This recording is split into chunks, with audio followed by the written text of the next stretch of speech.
কি হয়েছে মা, কাঁদছিস কেন? মা, ওরা আমার সাথে খারাপ ব্যবহার করেছে। কারা এমন করেছে? ওই ছাড়দা ছেলে। সামান্য ভুল বোঝাবুঝি, মামলা করলে মান সম্মান যাবে। কিছু টাকা পয়সা নিয়ে দেই, ঝামেলা কইরো না।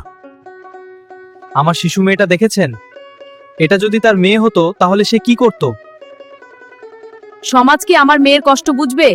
আজ চুপ থাকলে হয়তো কাল আরেকটা মেয়ের জীবন নষ্ট করবে। আমাদের সিদ্ধান্ত না মেনে মামলা করলে ফল ভালো হইব না বলে দিলাম। ভয় পাবেন না, অভিযোগ নথিভুক্ত হবে, মেডিকেল পরীক্ষা এখনই করাতে হবে। প্রভাবশালী লোকের চাপ আসবে স্যার। আইনের চোখে সবাই সমান। নারী ও শিশু নির্যাতন দমন আইনে কঠোর শাস্তির বিধান আছে। Sir, I need to follow up on the case. The report is being processed. Please wait. How much longer? আমরা পরিচয় গোপন রাখবো। এই ঘটনা চাপা পড়তে দেওয়া যাবে। সাংবাদিক, এটা স্পর্শতর বিষয়। আমরা চাই সত্যটা বের হয়ে আসুক। তোর কাছে আবার আসলাম, ভালোই ভালোই মামলা তুলে নেন, না হলে ভয় পাই না, আমার মেয়ে দোষ করে নাই। ওগো, ওই সাংবাদিককে ফোন করে বলো বাড়িতে এসে হুমকি দিচ্ছে।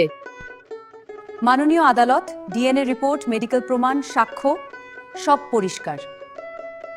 মাননীয় আদালত, এটি নারী শিশু নির্যাতন দমন আইন 2009-এর এক ধারার আওতায় বিচারযোগ্য অপরাধ।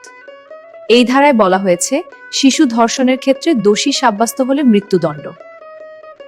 Share DNA report, medical report, সাক্ষ্য প্রমাণ উপস্থাপন করছি।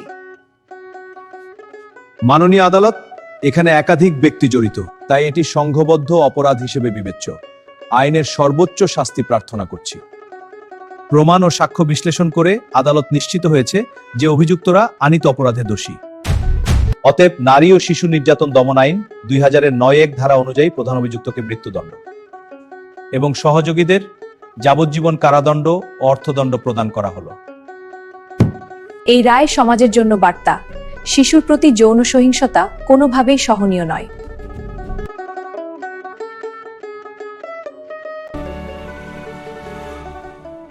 Thank you for watching.